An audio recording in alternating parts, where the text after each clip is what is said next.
Hey guys, tonight we're diving into the strangest job you've never thought about: Victorian chimney soot color inspector. Yep, an actual profession where someone's daily mission was to squint at smoke, swatch soot like a Sephora consultant of grime, and then declare whether it was the right kind of black. You begin your evening walk through London, late 1800s. The air isn't just foggy, it's a thick, smoky stew. You'd swear the clouds have given up and come down to sulk among the buildings. Each step you take crunches slightly grit, ash, and soot forming a permanent patina over the cobblestones. You tighten your scarf. Doesn't help. The cold is clingy, and the soot even clingier. That's when you notice it. The chimneys, not one or two, but hundreds of them, rising like iron fingers from every rooftop, and from each curls that inky smoke so constant, so casual, it's almost background noise. You'd think all of London was burning at once, but no.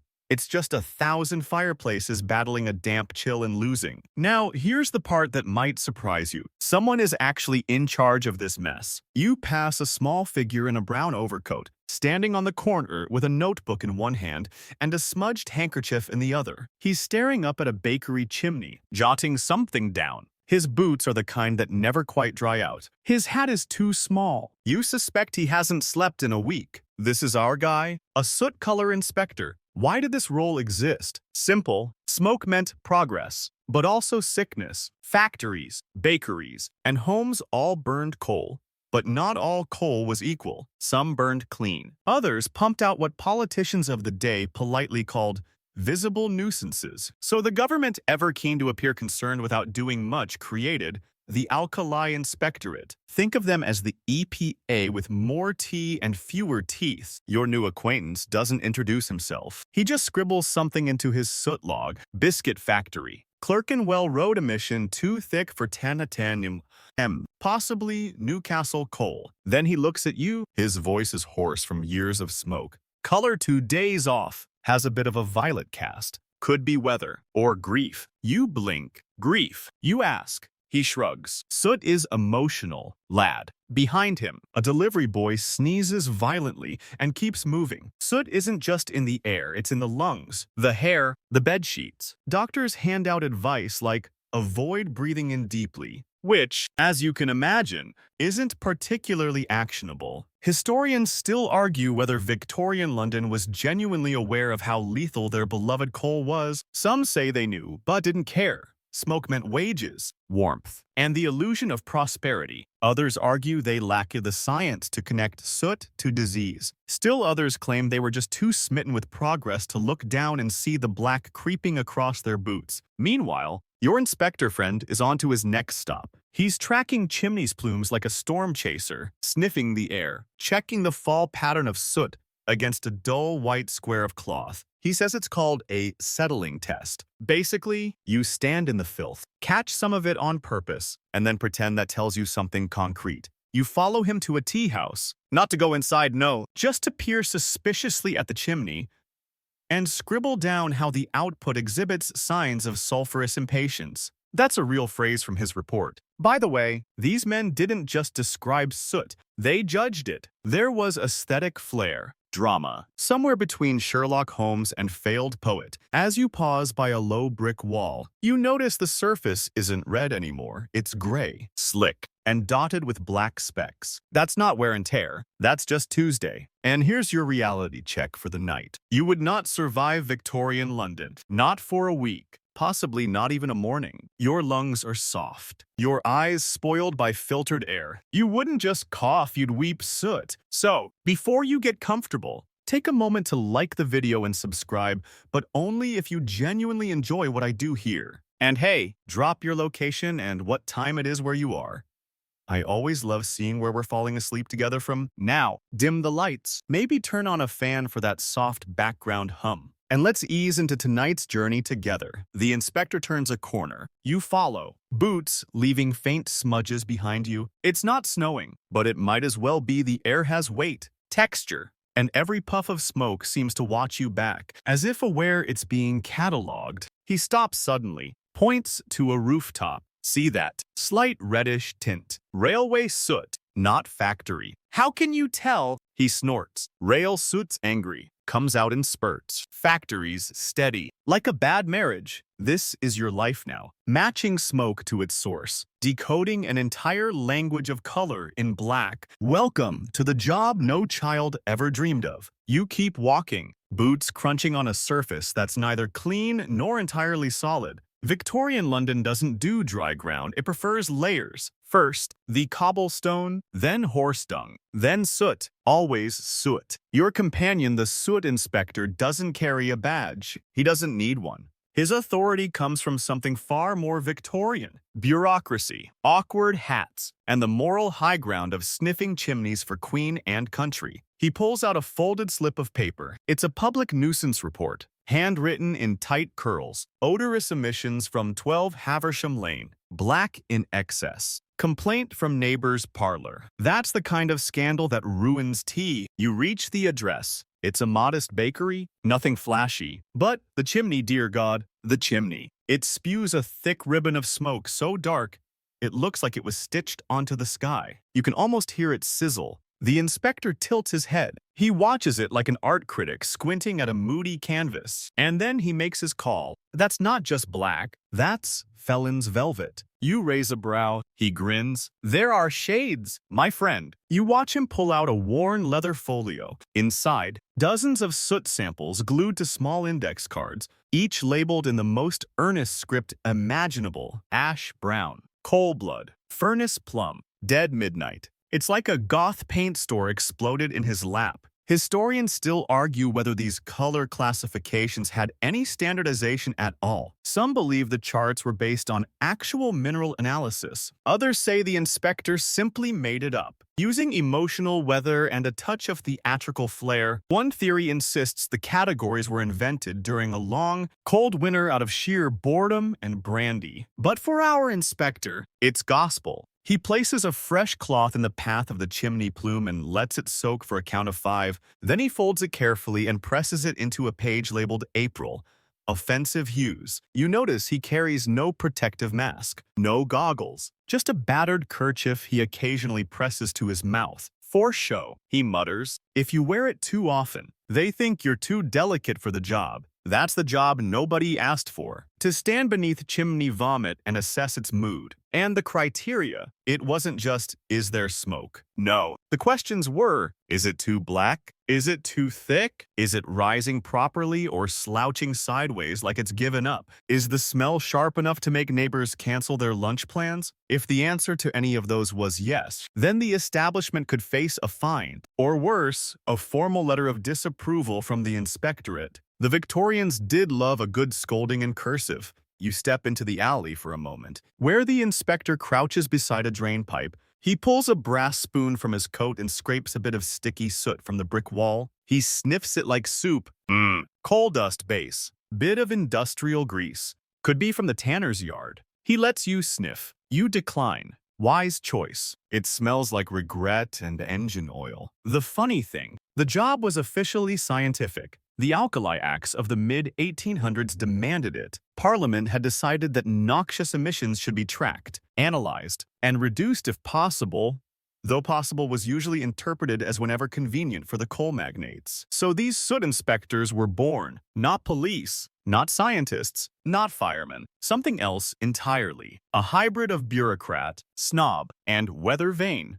And yet, they mattered. Their reports shaped public policy. Their measurements, however inconsistent, were cited in meetings, newspaper columns, and angry letters from chimney sweeps. In fact, some soot inspectors became minor celebrities in their boroughs. Kids would run up to them and ask, "What color's today's sky, mister?" The answer was usually, "Sad." You lean against a soot-marked lamppost, and the inspector lights a pipe because irony was free back then. He exhales a puff of smoke that joins the rest, vanishing into the swarm above. You ever try to clean soot from a soul? He asks, staring upward. Did once, with gin. Didn't work. You don't reply. Mostly because you're still wondering whether he was being poetic or just deeply, deeply tired Around the corner, a woman leans from her second-story window. She tosses out her mop water. It arcs like a ribbon and lands splat across your boots. The inspector chuckles. Congratulations, you're officially part of the system now. You look down. The soot has turned the water into something between coffee and tar. It clings. It wants to stay, and that's the truth. No one told you. Soot isn't just dirt,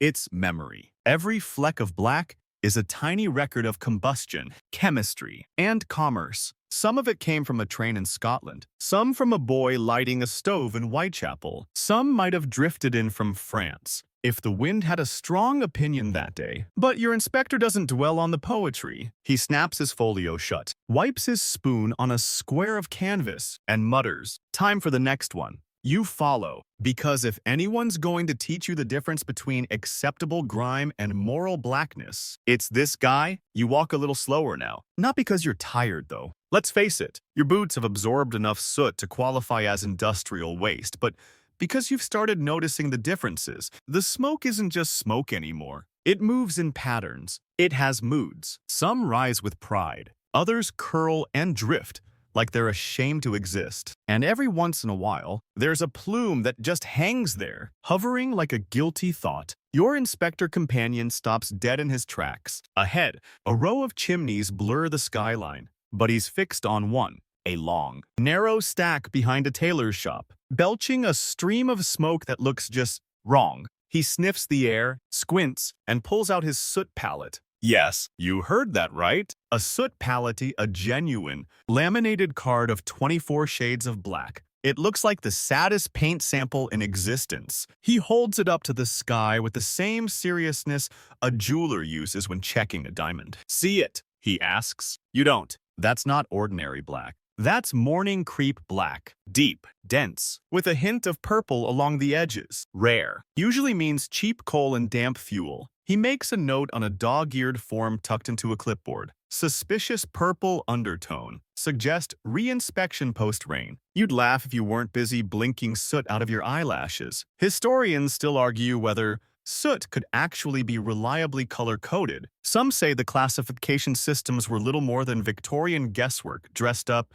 in bureaucratic lace. Others claim these palettes were the ancestors of modern air quality indices. Primitive, yes, but groundbreaking in their obsessive ambition. There's even a fringe theory that the first soot pellets was developed by a colorblind inspector trying to keep up appearances. Your companion, though, believes. He folds away the palette with reverence. Cole tells a story. He says, "The richer it burns, the blacker the tail." You nod as if that makes sense. At a nearby corner, you pass a lamplighter finishing his rounds. He wipes his soot-blackened hands on his coat, leaving perfect handprints across the wool. Your inspector gives him a nod of respect. They're kindred spirits. After all, men paid to walk in filth, each in their own way, illuminating darkness. Suddenly, your inspector reaches into his pocket again. This time, it's not a palette. It's a soot index card, labeled with the day's date. He rubs the card across a nearby window ledge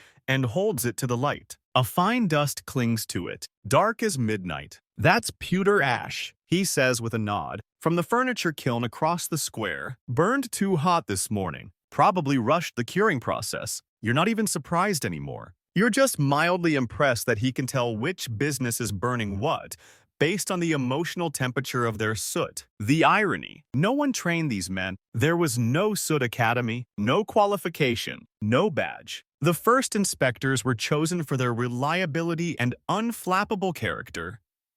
A phrase that basically meant willing to stand under a chimney and not cry. So each one developed their own rituals. One swore by holding the cloth samples exactly 3 feet from the chimney. Another insisted on doing all measurements before noon, because afternoon soot is a liar. Your guy, he believes in texture. He pulls a small tin from his coat. Inside are swatches of cloth, cotton, linen, even lace. He presses each swatch against a different soot deposit, then drags them across his fingers. See how this one clings? That's greasy soot. Industrial. From rubber or dye works. Domestic soot wouldn't stick like that, it crumbles. You ask him how many swatches he goes through in a week. He shrugs. Depends how honest the air is feeling. You don't even blink. This is your life now. You stop at a small boarding house. Its chimney dribbling out a half-hearted stream of gray. The inspector leans back on his heels, observing. Now that's housewife soot. He mutters, bit of paraffin, bit of leftover coal.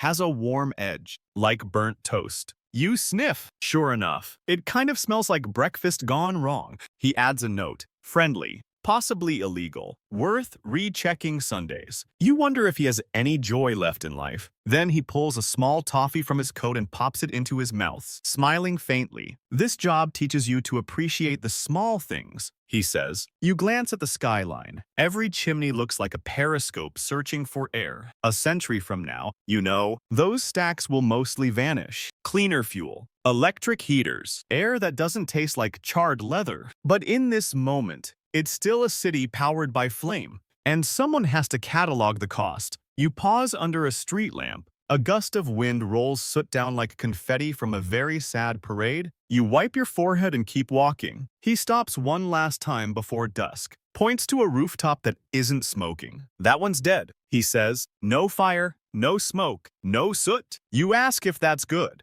He frowns. Not always. A chimney that's silent might mean hunger, cold, empty rooms. You nod quietly, because in this city, smoke doesn't just signal pollution, it signals life. You turn the corner, and the city opens up just enough to let a breath through, only a small one. Though London in the 1800s doesn't give you fresh air so much as less contaminated air, and even that feels like a trick. Up ahead, the inspector leads you to a narrow street bordered by bakeries, tailors, and what appears to be a soap shop with a permanently closed door. Chimneys line the rooftops like sentries, each one exhaling its unique shade of despair. But the one he's looking at belongs to a private townhouse handsomely built, ivy strangling its wrought iron gate. And one of the few places in the neighborhood with lace in the windows, he taps the gate softly with his cane. This is a middle-class plume, he says with a wink, bit more restrained. You can tell it's paid taxes. You blink. Then you see it. The smoke here isn't chaotic like it was near the factories. It rises in a smooth,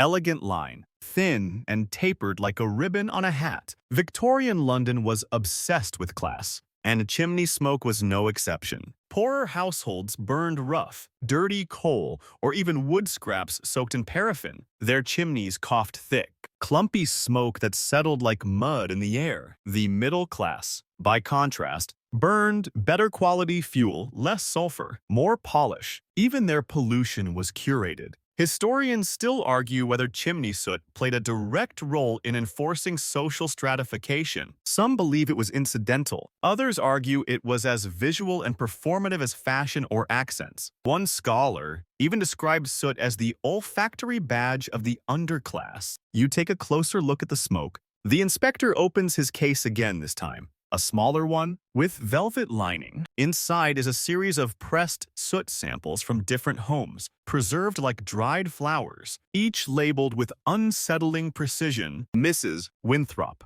5:12 p.m. Roast smoke, slightly acidic. Another reads, Eastbourne boarding house. Damp fuel and loneliness. He notices your face and chuckles. Even filth carries a fingerprint, he says. Just then, a delivery boy scurries past with a bag of coal slung over his shoulder. The inspector tips his hat. Hardcastles, he mutters. Good coal, honest coal. You ask what that means. He shrugs. Comes from a proper pit, not mixed with slate or oil dribble. Burns steady, doesn't leave streaks on your linen. You nod, pretending to understand. You don't, but the performance feels correct. He leads you farther down the lane, past tighter quarters. The buildings get more cramped. Windows are cracked. Smoke here is louder, if that makes sense. It surges out of chimneys with no rhythm, no grace. It's ugly. Functional. This, he says softly, is where the poor burn whatever they can find. And you see it. The difference. Where middle-class smoke had elegance, this smoke fights its way out. It sticks to everything. Turning curtains gray and lungs into gravel, the inspector doesn't pull out his palette here. He doesn't need to. He already knows what it says. Slate ash with gutter scum,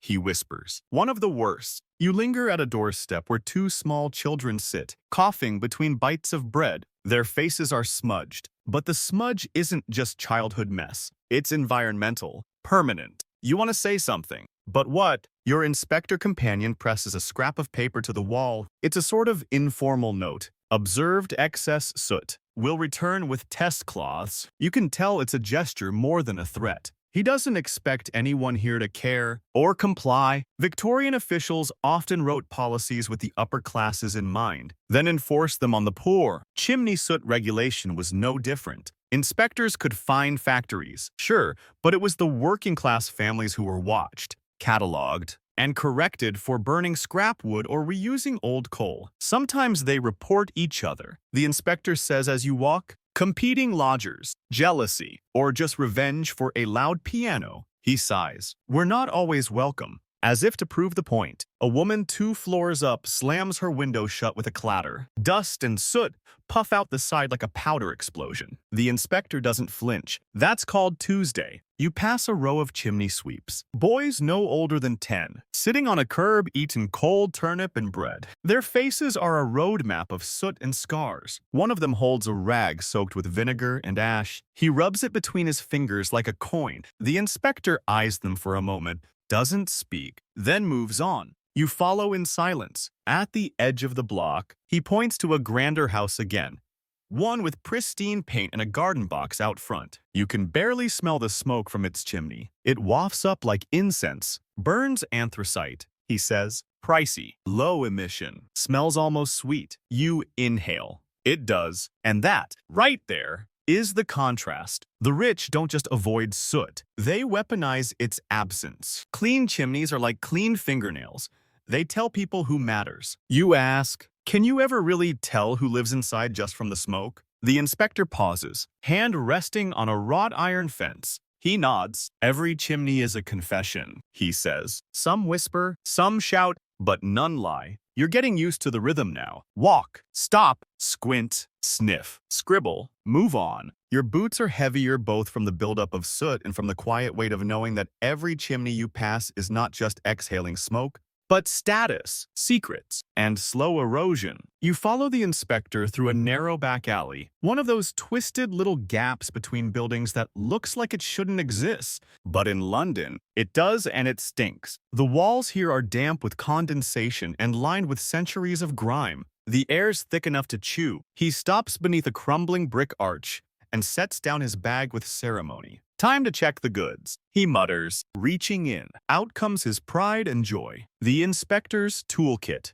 Now, to be clear, this is not a polished leather doctor's case or some fancy brass contraption. No, this is a battered wooden box with one hinge barely holding on, and a lid that squeaks like it's trying to cry for help. Inside, though, tools. Tools of a very strange and specific trade. First, the soot spoon. Small, curved, copper, and blackened at the edges, used for scraping deposits from ledges, gutters, and, occasionally, people. It's been worn smooth from years of soot polishing. Next, swatches of cloth in ivory, gray, and faded peach. These are the comparison rags. When held against a sample, they help determine shade, grain, and, believe it or not, personality. There's a long brass smoke tube, a sort of reverse telescope, through which he stares at chimney tops while muttering things like sheen of despair or unmotivated drift. You can't tell if this is technical jargon or just how he processes the world. He hands you a folded paper fan. It's not for cooling off. It's a soot disperser used to agitate still air around a chimney and observe how the particles respond. Like reading tea leaves, he says, only filthier. Historians still argue whether these tools were standardized or just improvised based on each inspector's preferences. Some sources say there was a prototype toolkit issued from the alkali office. Others claim inspectors made their own from kitchen scraps, mill offcuts, and wishful thinking. One theory suggests that each region had a signature item. Manchester preferred tongs, Bristol had brushes, and London clung to spoons. Your inspector, true to form, also has a burn log. Not a log for burning, no. This one's for sketching chimney behavior over time. It includes entries like brewery at Finch Lane, Friday, smoke sulky, Possible moisture buildup. Starch works emissions curiously vertical. As if ashamed, you turn the page and find a small diagram of a chimney with different arrows for wind patterns, and a note that says, "Observed pigeon attempting nest. Failed." There's a kind of quiet madness to all of this, but also a certain romance. You pick up a square of linen with a ghostly black ring on it. That, he says, is from Mrs. Elston's pie shop. Burned sugar soot. You never forget that one. He tells you that experienced inspectors could eventually read a soot smear the way a fortune teller reads a palm. Viscosity, depth, cling. He even dabs a wet cloth on a nearby railing, holds it up, and says, "Rained soot last night." Likely from Tanner's yard over burning grease tanks. You're not sure what's more impressive, the accuracy or the confidence. And while it all sounds strange, this toolkit gave inspectors authority. In a world where photography was still a novelty and chemistry was just stretching its legs, these smudges and samples were data, evidence. Proof that a chimney was misbehaving. One of the most important pieces, a small, leather-bound color register, a sort of grim Pantone book. Each page features a swatch of soot with names like Widow's Shroud, Chimney Morning No. 3, Baker's Breath, Late Afternoon, Coal Lust Saturate. You ask who named them. He shrugs, probably some clerk in a back office who never saw a chimney in his life. And yet, these names became language. They were quoted in reports, debated in hearings, whispered in alleyways. Did you hear about the factory in Southwark? Pumping out Widow's Shroud at noon. He pulls out one last item, a matchbox-sized tin containing dried soot samples. Tiny, pressed, and labeled with dates. These, he says, are my fail-safes. When someone argues, I show them last year's soot. Let them see how far we've fallen. You glance at the samples. They're almost identical. But to him, they're worlds apart. He closes the toolkit with a decisive click. Then, softer. You start seeing things in black after a while. Not just on the walls, in people, in yourself. It gets quiet for a moment. The city around you keeps wheezing. A crow lands nearby, ruffles its feathers, and flies off coughing. You realize, for the first time, this job isn't about fighting dirt. It's about documenting decline, and doing it with a spoon, a rag, and the grim stubbornness of someone who refuses to let the filth win without at least naming it. You move on. Toolkit repacked. Soot waits for no one. By now, your nose has given up. It doesn't bother distinguishing smells anymore. It just files everything under burnt, smoky, and vaguely medicinal. But the inspector, he's still at it, moving with a practiced slowness, stopping at every corner like a detective reading a story no one else sees. You've reached a quieter lane now. Wider houses, cleaner windows, chimneys that don't wheeze so much as exhale politely. The kind of street where every teacup has a saucer and every doormat is slightly too proud of itself. Here, the soot's more discreet, still there, but hiding. You notice it only on the undersides of leaves, clinging to ivy like unwanted perfume. The inspector stops and checks a front gate hinge, where a faint smear tells him all he needs to know. Too much gloss, he mutters. That's high-sulfur smoke from a misfiring parlor stove. Expensive coal. Wasted. You glance at the house. It looks peaceful. A warm light flickers in the window, and you hear the gentle clink of silverware. It always surprises people, he says, that the richer neighborhoods sometimes have worse emissions. Shouldn't they afford better fuel? Oh, they can, but they also burn more. More rooms, more fire, more vanity. They burn for heat, for comfort, for show, and they don't check their chimneys because they assume the filth stays outside. He pauses to pull out a folded chair from somewhere in his overcoat. It's small. It creaks, but it works. Sit, he says. Tea time. You sit. Out comes a dented thermos. The tea is weak, overstewed, and tastes faintly of whatever was previously stored in the bottle, possibly mustard. Still, it's warm and somehow fitting. The soot inspector drinks without flinching. This, apparently, is when they compare notes. He pulls out a ledger, thick with pages curled from damp, soot, and time. Every line a location, a note, a judgment. Sometimes just a single word. Gritty, lazy, angry, followed by time of day and weather. It's the closest thing you've seen to poetry written by someone with a chronic cough. Historians still argue whether these soot reports had any consistent impact on public health or policy. Some claim the data was used for real environmental planning. Others suggest it was ignored, buried, or more amusingly sent up to officials who couldn't tell the difference between greasy ash and Gothic fog. One academic insists the entire operation was theater, a government pretending to care,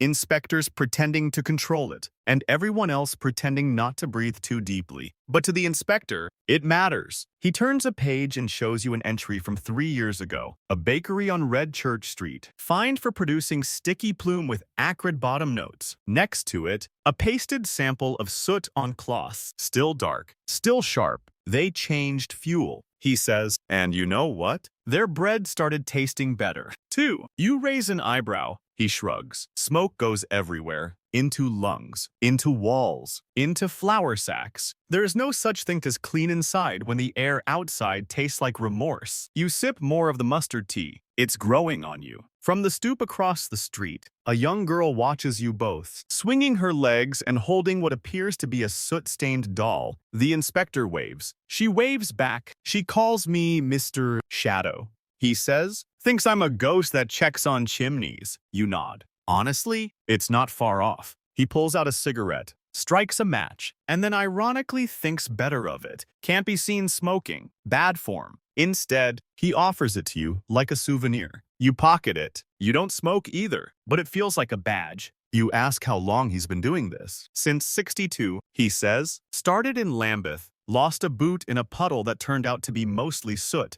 Kept going. You ask what makes a good inspector. He thinks for a moment. Curiosity, low standards for comfort, and the ability to look at the same smoke every day and still find something new in it. He stands up with a grunt and folds the chair again. You've noticed he never rushes. Soot doesn't. Why should he? You walk together down another row of houses. Each chimney gets a glance, a note, a memory. You're not sure he even needs to write it down anymore. He probably remembers by smell. You stop at a corner shop that's closed for the evening. Its chimney still smolders faintly, sending up a curl of smoke that seems shy. The inspector reaches out with one of his cloth swatches, catches a trace of the smoke, and nods. Honest coal, quiet fire. This one's trying its best. It's oddly comforting. He jots down, corner shop, mild soot. Cooperative behavior. Smells like biscuit tins. The sun is sinking behind the rooftops, casting long shadows over the chimneys. Their silhouettes stretch like reaching arms, fingers of stone and brick begging for breath. The smoke softens as the city exhales into twilight. The inspector pockets his notebook and lets out a satisfied sigh. Best time of day. The soot's tired, less dramatic, more real. You believe him? Because now, as the city quiets and the fires die down, you start to hear things beneath the smoke, the clink of dishes, the hush of footsteps, a distant piano that's mostly in tune, and through it all, the soft hiss of chimneys doing what they've done for centuries, burning, breathing, being watched. The soot inspector is more alert now. Evening means a new category of smoke. Domestic fires shift into overdrive. Kitchens flare up. Parlors are stoked for warmth. And the real trouble begins not in the alleys or the factories, but in Parliament. You follow him toward Westminster, the heart of Victorian legislation, and one of the few places in London where the buildings are meant to look like they're crumbling. The Houses of Parliament loom over the Thames, statues glaring down like they know how this city smells, but would prefer not to say it aloud. Your inspector doesn't go inside, of course not. He's not that kind of official, but he lingers along the outer gates, watching as MPs scuttle past in tall hats, cloaks billowing like stage curtains. He points to the central building. That's where they argue about soot. He says, on Tuesdays, mostly, you blink. He's not joking. Parliament had, by the mid-1800s, reluctantly acknowledged that London's air might be trying to kill people. In 1853, after a particularly lethal winter of black snow and bronchitis spikes, the Alkali Act was proposed. It required some factories to limit their smoke and, crucially, created roles like our friend here. The soot inspectors, first time they ever admitted the air had consequences, he says, took another 10 years before they realized consequences could vote. He leads you along the stone embankment, where the fog and coal smoke form an alliance of confusion. It's beautiful in a way. If you like your sunset smeared with lung residue, the inspector lowers his voice. There was a man, Lord Calderidge. He once argued, sincerely, that chimney smoke tempered the blood and toughened the Constitution. Said the poor were better off for it. You wait for the punchline. There isn't one, he says. Historians still argue whether this sentiment was genuine or just spectacularly out of touch. Some claim these MPs had lived so long in their drawing rooms and smoking lounges, they thought black air was normal. Others suspect they were defending economic interests. Coal companies, steel magnates, anyone who profited from combustion. One transcript from the House even records a debate about whether coal smoke had nourishing qualities when inhaled deeply. The inspector shrugs. Can't fix stupid, but you can measure it. At that moment, a gust of wind rolls up from the river, carrying with it a pungent wave of smoke, sharp, acrid, with notes of fish oil and charred oak. The inspector lifts his nose. That's from across the river.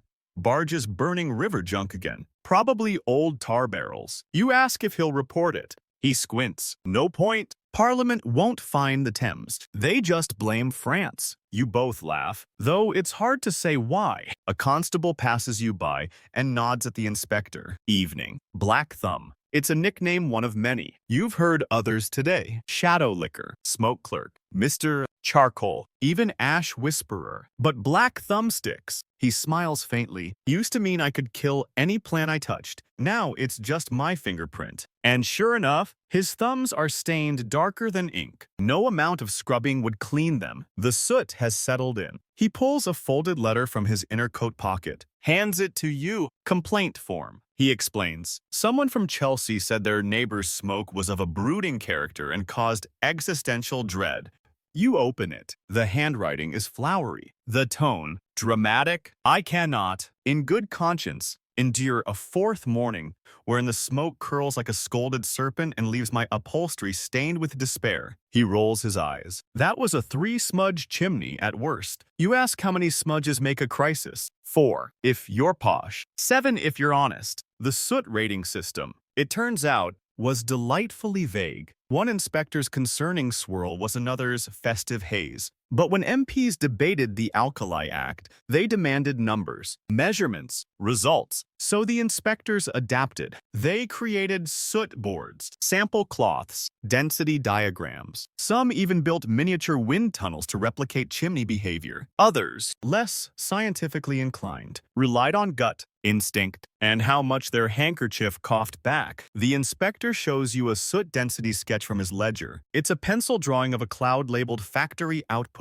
Late winter, angry, possibly Protestant. You don't ask. You pass a group of suited men outside the building smoking cigars, their exhalations joining the city's ongoing smog concerto. The inspector waves a hand through the cloud. That's not coal smoke. That's ambition. He means it. Because, in a way, all smoke is political. It tells on the burners, the builders, the dreamers, and the deniers. Parliament may write the rules, but smoke keeps the score. You stand at the corner where the palace meets the city, watching the chimneys of government flicker against the sky. Somewhere inside, men are still arguing about taxes, trade, and trains. But outside, the soot inspector watches their decisions unfold in the sky, one shade of black at a time. The inspector doesn't say much as you leave Westminster behind. The chimneys are still exhaling. Of course, but there's a shift now. The smoke feels heavier, less hurried, more settled. Evening soot has a slower rhythm. It takes its time.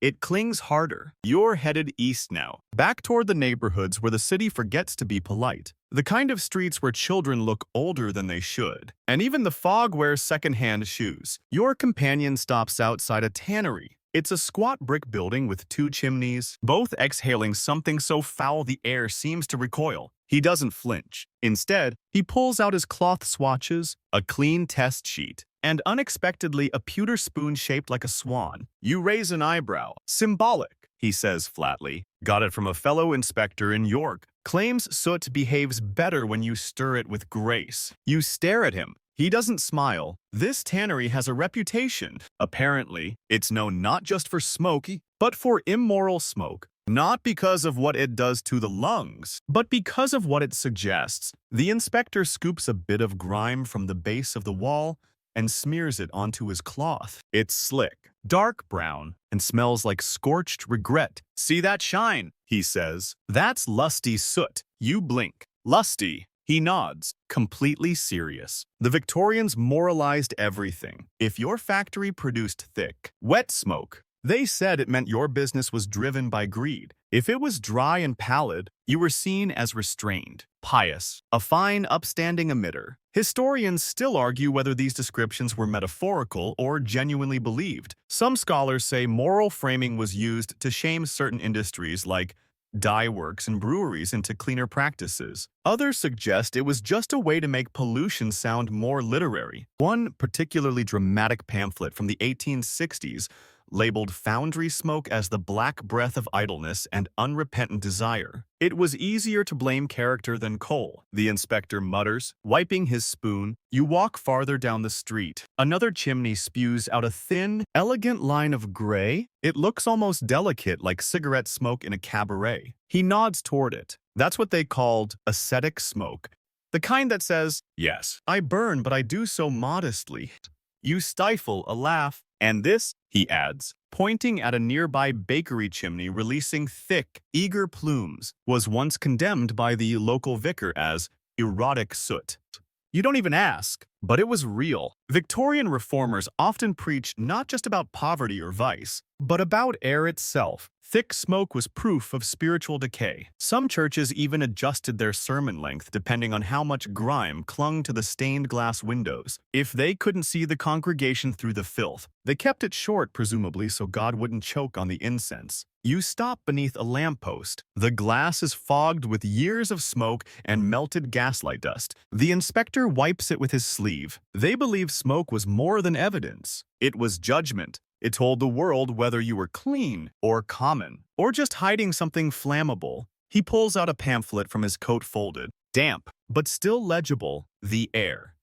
As Confessor, a treatise on the ethics of emissions, published 1871, full of lines like, "The chimney is the throat of the soul. If it chokes, so too does the conscience." You almost admire the audacity, and yet some of it stuck. People began reporting one another not just for smoke, but for inappropriate smoke. A neighbor's blacker-than-necessary chimney could earn a public shaming. Or worse, a visit from a local reformer armed with scripture and statistics. The inspector recalls an incident. A widow in Lambeth was fined for overly demonstrative soot. The real issue, she'd installed a larger kitchen stove to bake pies for sale, and her rivals reported her for gluttonous emissions. She ended up closing shop. He says, reputation couldn't handle the smear, even though her soot was within regulation. You ask how many cases like that he's seen? Too many, he says. Turns out the blacker the smoke, the grayer the motives. You walk past a pub, its chimney flares briefly as the evening crowd fills the bar. The smoke smells of roasted barley, ash, and spilt cheer. Pub suits excused. The inspector mutters, they call it patriotic. Don't ask why. He points to a boarding house next door. Its smoke is lazy, indifferent, half-hearted. He notes something in his book. Ambivalent plume burns as though out of obligation. You wonder if smoke can, in fact, feel shame. It certainly looks like it sometimes. One final stop before the hour grows late, a print shop. The building is old, its chimney taller than most. It exhales with a steady rhythm. Dark, precise, disciplined. You almost salute it. This, the inspector says, is virtue soot, workmanlike, consistent. No surprises. You ask if he trusts it. He shakes his head. Never trust a chimney that behaves too well. Means it's hiding something. You pause. Like what? He glances at the ink-streaked windows. Forgery, usually, or stolen paper, but sometimes just pride. You stare at the smoke again. You'll never see it the same way. The inspector is quiet for a while. You're walking through Rotherhithe now, closer to the docks, where the wind never stops moving but somehow never makes things cleaner. The air smells of old rope, wet bricks, and ambition that got a bit moldy. Here, the chimneys are leaner, a bit nervous-looking. They exhale in starts and stops, as if trying to keep secrets. The inspector pauses at a narrow 3-story building with soot-streaked shutters and a crooked sign that reads Clark & Sons, Tallow and Rope. He says, this one's tricky. He doesn't elaborate. Instead, he kneels beside the step, takes out his test cloths, and brushes it along the base of the downspout. It comes away smeared with something thick, black, and oddly shiny. He sniffs it, then flicks his eyes toward the chimney. They've changed coal sources. You raise an eyebrow. That bad? He hesitates. Depends on whether they told anyone. The thing about soot you've come to realize is that it's not just evidence of combustion, it's evidence of choices, and sometimes of cover-ups. The inspector pulls out a folded letter from his bag. It's crumpled, unsigned. Just a few hastily scribbled lines. Check Clark's chimney at dusk. He's been bribing the district man with pudding and port. Soot has gone from workman's dusk to merchant's guilt. Something's off. You stare at it. Is this normal? Oh, sure, he says. We don't talk about it in meetings. But inspectors are people. People like boots, and boots cost money. Historians still argue whether soot inspectors were genuinely neutral, or if the whole inspection system quietly ran on favors, gifts, and strategic forgetfulness. Some reports mention holiday turkeys, off-the-books repairs, or loaned coal deliveries. One case in 1874 involved an inspector caught accepting a velvet waistcoat in exchange for revising a smoke complaint from obnoxious to brisk. The inspector shrugs. There are only two kinds of bribes, edible and wearable. You ask which is more effective. Depends on the weather. He stands again, brushes off his knees, and stares long at the chimney above. It's not just Clark. He mutters, I've had bakers offer me brandy. Brickmen promise free chimney repairs. A butcher once sent me half a pig with a note saying, that's a pound per plume. You ask what he did. He sighs, reported the soot, ate the pig. You walk on. The sky turning that peculiar orange-gray that London thinks counts as a sunset. The streets are quieter here, fewer people, more smoke. The buildings lean on each other like gossiping widows. Another building, another chimney. This one exudes a faint stream of bluish smoke that looks different from anything you've seen. The inspector stiffens. That's dyed coal. Dyed. He nods. Used by ink printers and chemists. Sometimes burns blue. Illegal without a permit. Gives off fumes that make your dreams louder. You stare at him. He's not joking. He jots something down and takes a sample with his soot spoon. The cloth he presses it into starts to discolor the moment the soot touches it, turning an odd greenish-gray. Confirmed, he mutters. Someone's up to something. You ask if he'll report it. He looks over his shoulder. No one around. No, not yet. Might need to speak with the sweep first. He'll know more. He always does. Apparently, chimney sweeps sometimes moonlight as informants. They climb inside the crime. They smell when something's changed, when a factory switches suppliers, when a pub burns lamp oil in the back room, when a pharmacy starts disposing of ingredients via smoke. The inspector tells you about one sweep in Southwark who reported a strange cherry-scented soot inside a bishop's residence. Turns out, the cleric was distilling cherry cordial in the cellar tax-free. Of course, his chimney snitched on him. The inspector grins. You laugh, but you also realize something else. In a city that runs on coal, soot becomes the perfect ledger. It can't be erased, only overwritten. And sometimes, not even that. You reach a long row of homes, tight together, all burning their evening fuel. The smoke blends overhead in streaks and swirls, so many colors, so many smells. It looks like a funeral parade with too many flags. The inspector watches it all, arms crossed. I once wrote up a chimney for dishonesty, he says. What does that even mean? He smiles. Soot was thin in the day, thick at night. Different sources, factory by day, slop burner by moonlight. Took me a week to catch it. Who was it? He shrugs. No one important. But the air knew. You walk a little more. He pulls out his final test of the evening, a cloth soaked in vinegar. He waves it briefly through the air and watches how the fabric stains. Then, under his breath, someone's paying to stay hidden, and someone else is being paid to look the other way. You ask if it's always been like this. He doesn't answer right away. Then, quietly, it's soot. It sticks to everything, even the truth. You find yourself somewhere deep in Clerkenwell now. The streets narrow. The buildings feel closer together, like they're conspiring. Even the air seems denser here, as if it's already been breathed too many times. The inspector stops abruptly in front of a modest iron gate. It creaks as he opens it. A brass plaque on the wall reads, Department of Atmospheric Observation and Soot Classification, Clerkenwell Archive Annex, Est, 1859. You weren't expecting anything grand, but you also weren't expecting a building that looks like a retired stable with a bad attitude. This, he says with a flourish, is where we keep our proof. Inside, it smells like burnt ink, old wool, and crumbling paper. The floors groan, and the walls are stained with ghosts of 1,000 test samples. It's part archive, part tomb, and every inch of it is dedicated to the careful, obsessive preservation of filth. You trail behind him as he lights a lantern and leads you through rows of stacked shelves. No glass cases, no climate control, just parchment, sawwood, slick binders, and boxes labeled things like 1861, November smogs, selected samples and Chiswick soot, disputed cases. He stops at a locked cabinet. The key is hidden in his sock. Standard protocol. He says, thieves love a good particulate record. He unlocks it and reveals the heart of the operation. Pressed soot samples. Hundreds, no, thousands of them. Each one carefully cataloged, labeled, and flattened like fragile flowers. Some on muslin, some on linen.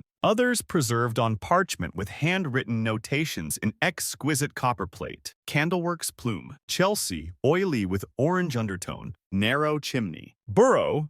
Soot includes flakes of blue dye. Irregular drip patterns. Private home. Hampstead. Modest smoke with melancholy odor. Possibly divorce. You can't believe your eyes. It's a botanical collection. If the plants were all made of carbon and anxiety. He takes one down and shows you a particularly thick smear labeled March 3rd, 1867, black snow incident, coal shipment spoiled by rain, burned wet, coated half the borough in ash. Children thought it was magic. You run a finger gently near the edge. It feels dry, flaky, and still powerful. Careful, he says, that's history, and it stains. Historians still argue whether these soot archives were scientific tools or acts of obsessive bureaucracy. Some praise them as the earliest records of urban pollution trends. Others call them grief scrapbooks, proof of a civilization determined to save every symptom but ignore the cause. He shows you a logbook next. Inside are watercolor sketches of soot plumes. Yes, actual illustrations of how the smoke looked from different angles and wind conditions. Some look like flowers, others like angry ghosts. My predecessor was a painter, he explains. Thought soot had emotional geometry. Said he could see betrayal in the drift. You don't ask what that means. You pass an odd display case. Inside is a single folded napkin with a dark blot. Below it, a handwritten note. Queen Victoria's visit to Manchester, 1851.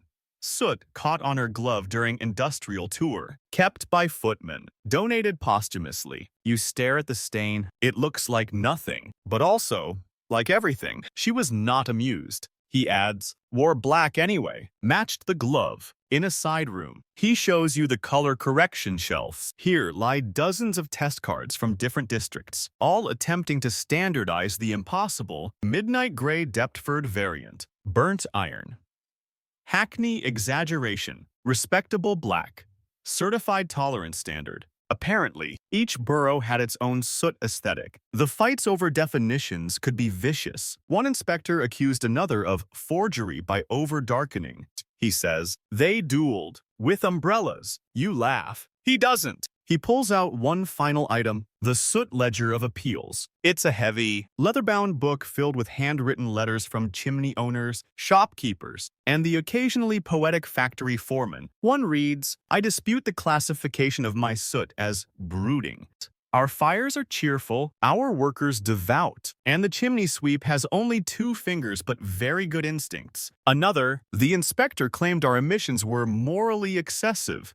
I find this offensive. We burn with dignity and keep a tidy yard. You could spend hours here, days. Every page, every smear, every ragged corner tells a different story about how a city breathes and how it tried to understand its own lungs. Before you leave, he places a fresh test cloth inside a press, labels it carefully with the date, location, and wind direction, and slots it into the shelf marked pending review. That's today's contribution. He says, to what? He looks at you. To to memory. You walk out into the night again. The city exhales. The chimneys puff. And somewhere behind you, thousands of black thumbprints whisper from the archive shelves. We were here. We saw it all. We stuck around. You're still thinking about that archive when the inspector brings you to a courtyard framed by crumbling walls and crooked chimneys. The moon is beginning to rise, casting a silvery glaze over everything. But here the light doesn't quite reach the ground. The soot drinks it first. At the far end is a training house, a former orphanage, now repurposed into what the inspector grimly calls the academy. There's no sign,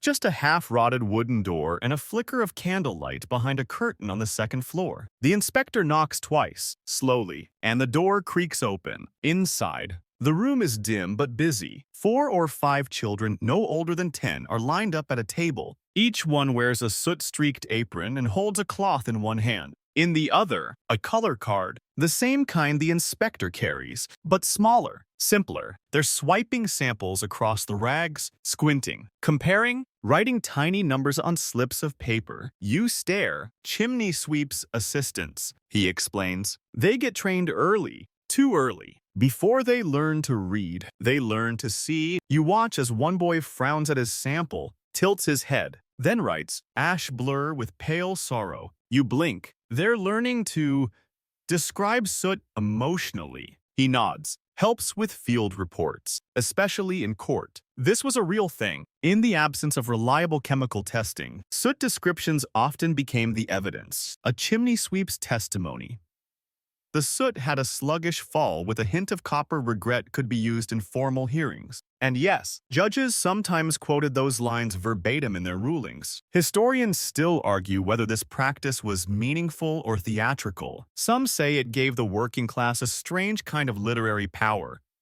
Others claim it was a tool to dramatize the invisible and give the illusion of justice. One record from 1869 includes a judge saying, "The smoke, as described, offends the public soul. Fine of 5 shillings. You walk closer to the table. A girl with tangled curls is holding a soot chart up to the candlelight. She calls out, I think this is parlor grief or iron church. Another boy argues, check the smudge direction. They squabble for a moment, then defer to a silent teen in the corner barefoot, arms crossed, eyes sharp. He studies it for 2 seconds. Parlor grief. But it's from a night fire. See the flecking. No one questions him. Prodigy, the inspector whispers. We'll lose him to factory work soon. Or worse, clean air. You learn that many of these children were orphans, some born in the city's blackest slums. Others sent here after their parents died of what the records called bad lungs. The government needed soot measurers. Soot measurers needed eyes and small fingers. A boy tugs at your coat. Want to see my collection?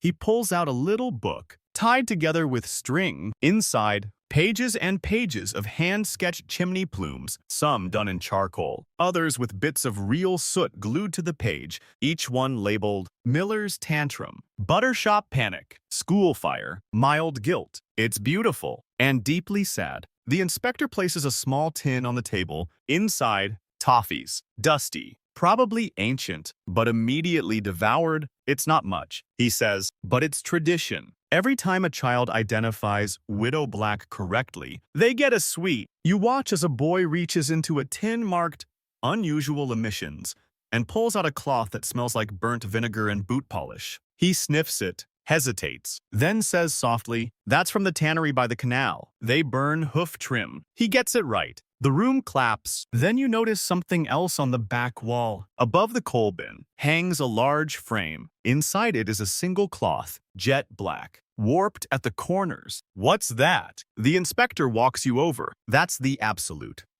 No visible tones, no fleck, no variance. Collected during the Great Smoke of 1873. No one's matched it since. You stare. It's not just black. It's still. The inspector sighs. When we teach them everything, including the worst. You look at the children again. Some are laughing now. One's yawning, her hair haloed in ash. Another's drawing a chimney with arms and a smiley face, naming it Sir Smoky. You ask, do they know how strange this is? He smiles. Not yet. To them, this is just school. You step back outside. The sky is fully dark now, and for the first time, you can really see the smoke. It swirls in the lamplight, layered and alive. It's no longer just air gone bad, it's stories, names, secrets, jokes, warnings. And somewhere behind you, in a room with peeling wallpaper and soot-stained hands, children are still calling out colors no one else sees. The city quiets down in a way that's not quite silence, but more like surrender. You and the inspector walk along the edge of South Bank now, where the wind is sharper and the chimneys lean at odd angles, as if London itself is exhaling sideways. He hasn't said much for a while, just hums a bit, low in his throat, like he's tuning his breath to match the smoke. You round a corner and come to an old churchyard-turned-park, mostly empty now except for a few benches, a gas lamp flickering like it's trying to wink, and a low wrought iron fence that no one has bothered to repaint in decades. The inspector opens a small notebook, leather-bound, edges frayed, ink splotched. These, he says, are the field notes of Inspector Horace Bainbridge, active from 1850 to all Oz to 1872. One of the best, a bit theatrical, prone to poetry, but thorough. He sits down and lets you take the book. You turn the pages. Inside are descriptions that don't read like reports, they read like letters to someone who never wrote back. Soot today fell like a confession, wet and reluctant, unable to keep its own story straight. Past a bakery chimney, smelled of burnt cherries and ink. Possibly an apology. New coal shipment at the fishmonger's. Smoke now curls with purpose. Slight arrogance. Each entry ends with a time, a location, and a sketch, tiny illustrations of how the plume moved, curled, or scattered. One looks like a feather, another like a scream. You flip to a page marked with a torn scrap of cloth. It's gray, brittle, and barely holds together when you touch it. The caption beneath it reads, "December fog soot mixed with gaslight rendered the street invisible. Nearly walked into a horse cart. Heard the driver before I saw my own coat." Historians still debate whether Bainbridge's notes were exaggerations or just unfiltered honesty. Some say he was documenting not just emissions, but emotions, capturing the psychological toll of the city's air. Others think he went mad from the smoke and nobody noticed because everyone else was halfway there already. Your inspector clearly admires him. He saw what the rest of us were breathing past. He says, called soot. A language of the lungs. Said it, told stories we didn't want to hear. You ask what happened to him. Vanished, the inspector says. One morning, didn't show for his rounds. No sign of a struggle. No letter, just this notebook. Found on his usual bench. Still warm. You stare at the bench you're sitting on now. He nods. This one. A breeze passes. The gas lamp buzzes. You try not to read too much into the timing. He flips to a final page. Saw a child drawing soot flowers on a window with her finger. She smiled. I didn't have the heart to tell her it meant the coal was wet. Some beauty isn't worth explaining. You sit with that for a while. Eventually, you leave the churchyard. The inspector pockets the notebook carefully like it's alive. As you walk, he points out little moments you'd otherwise miss. A windowsill where the soot has formed a perfect crescent moon. A lamppost with streaks down one side. That's directional smear. Wind fought back. A drain where oily soot floats like a map of a forgotten island. He calls them found records. Unwritten reports. Not everything gets filed, he explains. Some soot just wants to be noticed. You ask if he ever adds these to the official archive. Sometimes, but they're not always fit for bureaucracy. There's no form for soot that feels like guilt. No checkbox for plume that sounded tired. He pauses in front of a tea shop that's long since closed for the night. The chimney's still warm. A faint trickle of smoke rises into the sky. The inspector stares at it like he's watching a friend climb a ladder. Horace used to say every chimney has its own voice. He says, you just have to be still enough to hear the accent. He pulls out a clean card and scribbles something. Tea house, lonely drift. Likely old coal. Smells like yesterday. Then he folds it. Adds it to his coat pocket. No clipboard, no chart, just for him. You realize something strange. After all these hours, you don't feel dirty. You feel attuned. like soot is less of a nuisance and more of a narrator. The city isn't trying to choke you, it's trying to speak. And this man, this inspector with his spoons and cloths and stained fingers, is one of the last people willing to listen. The inspector leads you down an alley so narrow, your shoulders brush brick on both sides. It smells like fried onions, coal, and wet rope. A cat watches you from a windowsill with the expression of someone who's seen too much smoke and even more disappointment. The alley opens into a cramped square. At the center is a bakehouse, modest, aging, but with a proud little chimney that's puffing hard into the night. Something smells burnt, and not in a good way. The inspector halts. This is where it happened, he says. You wait. The soot riot. You blink. The what? He nods. 1876. Started right here. He walks you to a low stone wall and sits, gesturing for you to do the same. Then he pulls out a folded broadsheet from his satchel pocket, creased, water-stained, and bearing the headline, Black Cloud or Blasphemy. Baker's smoke sparks. Mob uproar. You begin to read. Apparently, this bakery, well-known and well-liked, had, for years, been burning a special blend of soft coal, which produced a thick, sweet-smelling soot. Customers claimed it gave the bread a smoky finish, but after a surprise visit from an ambitious young soot inspector, the chimney was declared publicly immoral. The exact charge, unrepentantly flamboyant emissions, resembles perfumed sin. The inspector recommended the bakery be fined and temporarily shut. What followed was chaos. A crowd gathered that night. Neighbors, customers, even rival bakers. Some came with torches, some with umbrellas. One man allegedly arrived wearing a soot-streaked robe and bellowed, "Let the smoke speak for the people." You glance at your companion. "I was here," he says softly. "Just a rookie then." Watched it unfold from that roof. He points to a low ledge above the bakery door. The mob didn't destroy the shop, but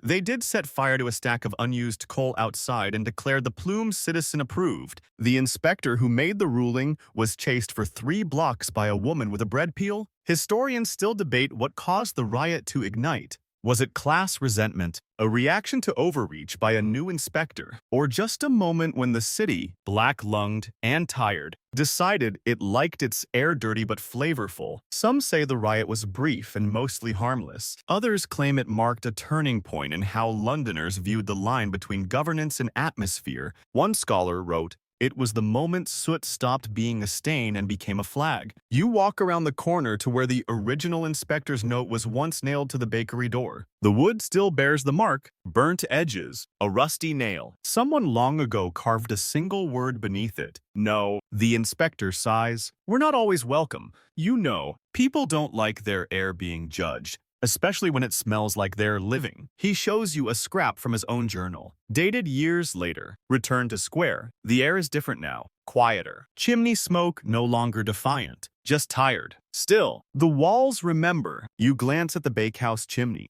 Its smoke rises straight and steady. No flare, no scent, just work. They never burned that blend again. He says, too many eyes, too many reports. You ask if he thought the original ruling was fair. He shrugs. The smoke was thick. Yes, but it was happy. And no one was coughing. Can't say that for the rest of the city. You both sit in silence for a moment, the ghost of a riot drifting through the soot-thick air. Suddenly, a young woman steps out of the bakery with a tray of fresh loaves, setting them to cool on the windowsill. She sees the inspector, pauses, then nods respectfully. He nods back. We've made peace, he says. Eventually, you watch as the chimney puffs again.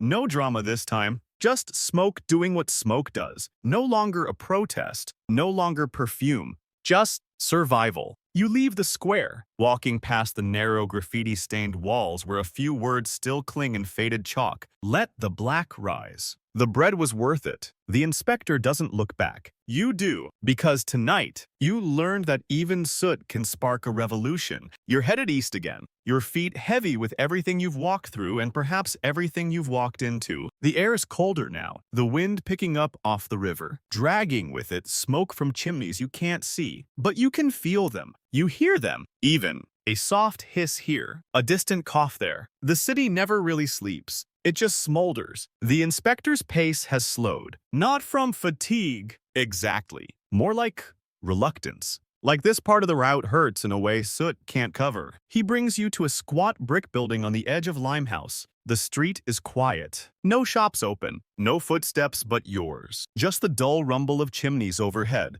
like breathing from too deep in the chest. This, he says, was the last registry, the final soot board. You stare at the plaque on the door, barely legible through the grime. District Bureau for Smoke Color Certification, decommissioned 1898. Inside, it's abandoned. Dusty windows, a padlocked door, no lights. They shut it down when the electric heaters came in. Said soot classification was obsolete. Said the air was improving. Said we were no longer needed. He spits, not from anger, but as punctuation. The late 1800s brought gaslight, electric stoves, and modern heating. Clean energy. They called it clean coal, clean systems. But the truth, they replaced our reports with thermometers. He mutters, as if he'd ever told the whole story. Historians still debate what really led to the end of soot inspectors. Some say scientific advances rendered them unnecessary. Others argue it was political industrialists tired of fines, officials embarrassed by how poetic the reports had become. One paper from 1897 complained that soot assessments were unfit for data analysis and uncomfortably romantic in tone. You step up to the windowsill. The inspector wipes away a streak of dust with his sleeve. Inside, you glimpse stacks of old ledgers, a broken coat rack, a soot sample board faded to gray. One lonely stool still sits facing a window, as if waiting for someone who'll never return. That was my desk, he says. You don't speak. I was the last man hired here, and the last man dismissed. The silence between you thickens, filled only by the distant whistle of a train and the soft hum of a city trying to forget its own breath. He hands you a folded paper creased so many times it feels boffed at the edges. It's a letter, dated March 1898. Printed on thin official stationery. Dear Mr. Travers, we regret to inform you that due to departmental restructuring and advances in fuel quality, your position as District Soot Color Inspector will be dissolved effective immediately. Please return your soot palette and issue any final observations to the Committee on Atmospheric Reform. We thank you for your years of service in ensuring the aesthetic and moral clarity of the London sky. Signed with bureaucratic indifference. I never gave them my final observation, he says. Kept it. Didn't seem like they wanted to hear it. He unfolds another note from his pocket. It's handwritten. Final entry, March 23rd. 1898. Sky today stained in streaks of faded resolve. Smoke quieter, but not clean. Chimneys still whisper. Air still remembers. Maybe it always will. You stand there, not sure what to say. He tucks both pages away, pulls out his palette one last time. The swatches are frayed. Most of the labels have faded, except for one. Black thumbprint. It's the darkest card in the set, deep, consuming. Matte as memory. He holds it up to the night sky. There, he says, still a match. You look, and yes, for all the progress, all the gaslight and wires and polished metal, London is still exhaling. Still, somewhere, burning. You ask what happened to the other inspectors. Some went to other jobs. Some retired. One became a chimney sweep again. Said it was simpler. No judgment, just cleaning. He walks with you now through streets that no longer require measurement. No soot logs, no cloth tests. Just traffic and fog and new kinds of noise. You know what hurts? He asks. It's not that the job ended. It's that they stopped noticing. People used to talk about the air. Now they talk about what's on their boots. And even then, only if it's expensive. You ask what he does now. Still walk, he says. Still look up. Still listen. You pause on a bridge. The city stretches ahead. Chimney tops blinking through the haze. Plumes gentler now, but no less honest. And then he says something you weren't expecting. Sometimes I lie. You turn. About soot. He shrugs. About whether it's gone. Whether the air's better. People want to believe it. And who am I to take that from them? A gust of wind blows past you. It smells faintly of burnt paper and tea leaves. You both watch as one last chimney exhales thin, brief, apologetic. Then stillness. No smoke. Just the memory of it. Hanging in the air like a promise no one knows how to keep. You walk a while in silence. the inspector beside you. Both of you wrapped in the soft hiss of London's slow exhale. The chimneys now are fewer, taller, more ornamental than necessary. They've become part of the architecture, not the machinery. Pretty scars. You stop near an old mews where ivy has overtaken the bricks, and the soot-streaked windows have long since stopped blinking back at the street. A single plume rises faintly above the farthest rooftop, curling like an afterthought. He watches it. That, he says quietly, is the last one. You squint upward. The smoke is barely there. A thread. A whisper. You mean the last for tonight? He shakes his head. I mean the last one being watched. You stare. This chimney, he continues, still gets cataloged. Not officially, not for pay, but I come every week. I mark the color, the texture, the mood. He pulls out his notebook, this one smaller than the others. Leather creased, soft as old bark. Inside are short entries, all dated carefully over the past year. Tuesday, smoke pale, intermittent, smells like old paper, possibly nostalgic. Friday, absence. Chimney cold, maybe sick, maybe mourning. Wednesday, strong return, ash notes, determined puff. You don't know whether to laugh or cry. Who lives there? You ask. He smiles faintly. No one. It's an empty house, bought by someone overseas. They send a caretaker once a week to light a fire, just to keep it from dying. You watch as the smoke wavers, flickers, then fades. He gently sets his soot palette down on the low wall in front of the house. I won't need this anymore. You don't say anything. Then he opens a cloth bundle tied with string. Inside, a set of rags, all used. Each one marked with inked dates, locations, and descriptors, some funny, some poetic, some just tired. He takes one labeled First Solo Inspection, March 1872, smoke like a nervous preacher, and presses it gently into the soil by the chimney base. It deserves to be remembered. Historians still argue whether soot inspectors were ever truly necessary or just romantic footnotes in the bureaucratic margins of empire. Some praise them as early environmentalists, cataloging the air long before pollution had a name. Others dismiss them as eccentrics obsessed with ash. But none can deny they saw what most refuse to look at. And this man, he saw all of it. He stands slowly and brushes soot from his coat. There's always some, you realize, with a quiet ache, that he could take off the title, the toolkit, the palette, but not the stain. He offers you his last entry card.